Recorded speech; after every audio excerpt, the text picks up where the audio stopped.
आज तारीख है 15 अगस्त 2025। लेकिन आज हम आपको वक्त में पीछे ले चलेंगे, उस रात में जब हिंदुस्तान की तकदीर लिखी जा रही थी। 14 अगस्त 1947 की रात। ये वो रात थी जब एक मुल्क दो हिस्सों में बंट रहा था और एक नया मुल्क जन्म ले रहा था। हवा में जश्न का शोर था, लेकिन उस शोर के नीचे एक अजीब सा सन्नाटा भी था। एक अनजाना डर, एक अनिश्चित भविष्य की चिंता। लोग कहते हैं कि वो आजादी की रात थी, लेकिन क्या वो सिर्फ जश्न की रात थी, या उस रात के अंधेरे में कुछ ऐसे राज भी दफन थे जो कभी पूरी तरह सामने नहीं आए? 14 अगस्त की शाम ढलते ही दिल्ली की सड़कों का नजारा कुछ और ही था। ऐसा लग रहा था मानो पूरा हिंदुस्तान सिमटकर दिल्ली में आ गया हो। इंडिया गेट से लेकर वायसरॉय हाउस तक जहां तक नजर जाती सिर्फ इंसानों का समंदर दिखाई देता। लोग पंजाब से आए थे, बंगाल से आए थे, दक्षिण भारत से आए थे। हर किसी की आंखों में एक सपना था, आजाद भारत का सपना। हवा में भारत माता की जय और इनकलाब जिंदाबाद के नारे गूंज रहे थे। ढोल नगाड़ों की आवाज थी, लेकिन उस शोर में भी हर कोई एक दूसरे की आंखों में झांककर एक अनकहा सवाल पूछ रहा था, क्या हम सच में आजाद हो रहे हैं? जहां एक तरफ दिल्ली की सड़कों पर लाखों लोग जश्न मना रहे थे, वहीं दूसरी तरफ वायसरॉय हाउस के बंद कमरों में सियासत की एक अलग ही बिसात बिछी हुई थी। ये बैठकें आम जनता की नजरों से दूर थीं। यहां भविष्य के भारत की रूपरेखा तय हो रही थी। लॉर्ड माउंटबेटन, जवाहरलाल नेहरू, सरदार वल्लभ भाई पटेल और अन्य बड़े नेता लगातार मीटिंग कर रहे थे। माहौल में तनाव साफ महसूस किया जा सकता था। हर फैसले का असर करोड़ों लोगों की जिंदगी पर पड़ना था।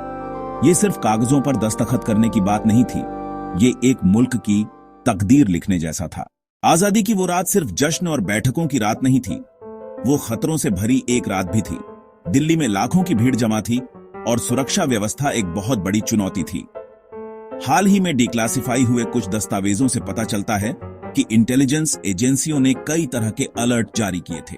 सुरक्षा का जिम्मा दिल्ली पुलिस और सेना के कुछ चुनिंदा दस्तों पर था। वायसरॉय हाउस और संसद भवन के आसपास सादे कपड़ों में पुलिसकर्मी तैनात किए गए थे।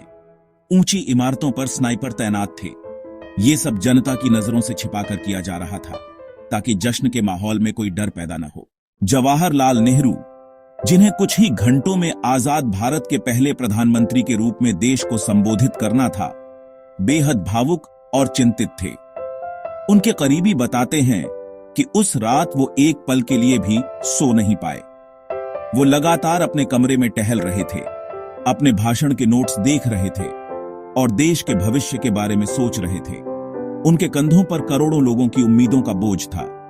सरदार वल्लभ भाई पटेल, जिन्हें भारत का लौह पुरुष कहा जाता है, बाहर से जितने सख्त दिखते थे, अंदर से उतने ही चिंतित थे। उनकी सबसे बड़ी चिंता बंटवारे से जुड़ी हिंसा और रियासतों का भविष्य थी। उस रात वो लगातार फोन पर थे, अलग अलग राज्यों के हालात का जायजा ले रहे थे और जरूरी निर्देश दे रहे थे। राष्ट्रपिता महात्मा गांधी उस रात दिल्ली के जश्न से बहुत दूर थे। वो कलकत्ता, अब कोलकाता में थे, जहां वो दंगों की आग बुझाने की कोशिश कर रहे थे। उन्होंने आजादी के किसी भी समारोह में हिस्सा लेने से इनकार कर दिया था। उनका दिल बंटवारे के दर्द से टूटा हुआ था। आधी रात होते ही सेंट्रल हॉल ओन ऑफ पार्लियामेंट में वो ऐतिहासिक क्षण आया जिसका इंतजार सदियों से था। जवाहरलाल नेहरू पोडियम पर आए और उन्होंने अपना वो प्रसिद्ध भाषण दिया जिसे ट्रिस्ट विद डेस्टिनी या नियति से साक्षात्कार के नाम से जाना जाता है। उन्होंने कहा, कई साल पहले हमने नियति से एक वादा किया था और अब समय आ गया है जब हम अपना वो वादा निभाएंगे, पूरी तरह से न सही लेकिन बहुत हद तक। उनके इन शब्दों में उस रात की पूरी सच्चाई छुपी थी।